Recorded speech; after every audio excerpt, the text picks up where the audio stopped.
হরে কৃষ্ণ, দণ্ডবত প্রণাম। শ্রীকৃষ্ণের জন্মাষ্টমী উৎসব উপলক্ষে ভগবানের এক বিশেষ লীলা মন দিয়ে শ্রবণ করবেন। একসময় এক গোপী, তিনি খুব সুন্দরভাবে ধ্যান করছেন তার গৃহে সন্ধ্যার সময়। তো নারদ মুনি ঘুরতে ঘুরতে তার বাড়িতে গিয়ে পৌঁছানোর পরে দেখে গোপী এমনভাবে তন্ময় হয়ে ধ্যান করছে। নারদ কয়েকবার নারায়ণ নারায়ণ বলল, তার বাহ্যিক জ্ঞানই নেই। নারদ সেখানে অপেক্ষা করে থাকলেন। এত মহান ভক্ত, এত বাড়িতে গেলাম, কই এইরকম তো কাউকে তন্ময় হয়ে ধ্যান করতে দেখিনি। তারপরে নারদ কি করলেন, অপেক্ষা করেছেন যখন গোপীর ধ্যান ভাঙলো, গোপী কি করলেন, উঠলেন, উঠে নারদকে দেখলেন, তাকে প্রণাম করলেন। গোপী বলছে, তুমি ধন্য, তুমি ভগবানকে এত মনোযোগ সহকারে ধ্যান করছো, আমি এইরকম তো কম লোকেরই দেখেছি, তোমার জীবন ধন্য। কেচিৎ কেবলায় ভক্ত বাসুদেব পরায়ণ, অর্থাৎ এইরকম ভগবানের ধ্যান করার জন্য কেচিৎ কেবলায় অত্যন্ত দুর্লভ হয়। তো তুমি কৃষ্ণের ধ্যান করছো, কৃষ্ণ অত্যন্ত মহান। বলে, না না, কিসের জন্য কৃষ্ণের ধ্যান করছো? তুমি কি কিছু পাওয়ার জন্য করছো? অর্থাতে জিজ্ঞাসা জ্ঞানী, চারটা জিনিস তো সবাই চায়, অর্থের আশায়, ভয়ে পড়ে। বলে, না না না, আমি এক বিশাল সমস্যার ভিতরে আছি, আমি সংসারে অত্যন্ত কষ্টের মধ্যে আছি। বলছে, তোমার আবার কি কষ্ট? বলে, জানেন না, আমি ব্রজে জন্মগ্রহণ, মানে এই ব্রজে থেকে দূরের গ্রামে জন্মগ্রহণ করেছিলাম। নন্দগাঁয়ে আমি জন্মগ্রহণ করিনি, কিন্তু আমার বিবাহ হয় নন্দগাঁয়ে। আমি বিবাহের পরে যখন এই নন্দগাঁয়ে এসে আমি কৃষ্ণকে দেখি, নন্দের সন্তান, এবং তার আচরণ, তার স্নিগ্ধভরা হাসি, তিনি আমার হৃদয়কে চুরি করেছেন। আমি যখন গাভী দহন করি, কৃষ্ণ তখন আমার ধারে আসে, বলে, গোপী একটু দুধ দে। আমি ওই গাভীর থান ধরে তার মুখে দুধ দেই। এর পিছন থেকে শাশুড়ি কিংবা আর স্বামী এসে বলে, আরে দুধ কোথায় দিচ্ছ? দেখে কৃষ্ণকান্তে অদৃশ্য হয়ে যায় আর দুধ মাটিতে পড়ছে। আমাকে বলে, চুলি মুঠে ধরে, তুমি বাউরি হয়ে গেছো, পাত্রে দুধ না দিয়ে তুমি কোথায় বাটিতে দুধ দিচ্ছ?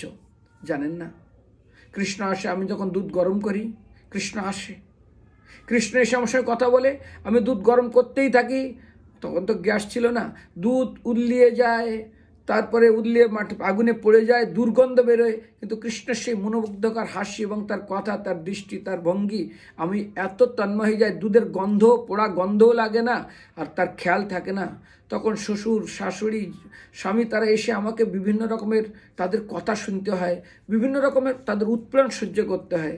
তো এই কৃষ্ণ আমার হৃদয়ের ভিতরে ঢুকে গেছে, আর আমি তার প্রেমে এত প্রমত্ত হয়ে গেছি। আমি চেয়েছি, আমি একটু শান্তি পাই না, পরিবারের সবসময় আমাকে বিভিন্ন রকম উৎপীড়নে থাকতে হয়। তো আমি ধ্যান করছি কৃষ্ণকে মন থেকে কি করে বের করা যায়। আজ যতক্ষণ কৃষ্ণ আমার মন থেকে না বেরিয়ে যাবে, ততদিন পর্যন্ত আমি মনে হয় শান্তি পাবো না, এই সংসারে আমার সুখ হবে না।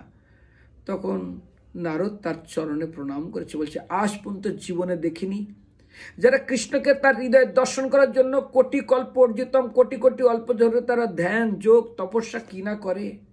যাকে কৃষ্ণ একটু বিন্দুমাত্র হৃদয়ে দর্শন করবে, তুমি হৃদয় থেকে বের করার চেষ্টা করছো। যেমন কুন্তী দেবী, তিনি ভগবানের কাছে কি চেয়েছিলেন? তিনি ভগবানের কাছে চেয়েছিলেন বিপদানশন্ত বিপদ যত্র যত্র জগৎগুরু, সবাই বিপদ থেকে বাঁচার জন্য বিপদ রক্ষক হরি ভগবানের কাছে যান। আর কুন্তী দেবী যখন তিনি বিপদ চেয়ে নিয়েছিলেন, আজ এই গোপী, তিনি এত মহান, তিনি আজ ভগবানকে হৃদয় থেকে বের করার চেষ্টা করছেন। এই জন্য ইস্কনের অনেক সময় ভক্ত হয়।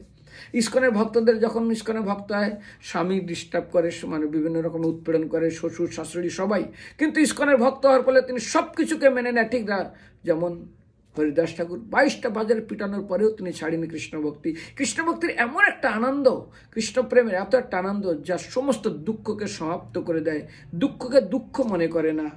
তো সেই জন্য সেই গোপী, তিনি কত মহান, কৃষ্ণ তার হৃদয় থেকে বের করার চেষ্টা করছে, কিন্তু গোপী বলে, হাজার চেষ্টা করেও আমি তো বের করতে পারছি না। এই জন্য কৃষ্ণ কি চুরি করে না, তিনি ক্ষীরমকে চরণ করেন না, তিনি গোপীদের হৃদয়কে চুরি করেন। হরে কৃষ্ণ, দণ্ডবত প্রণাম।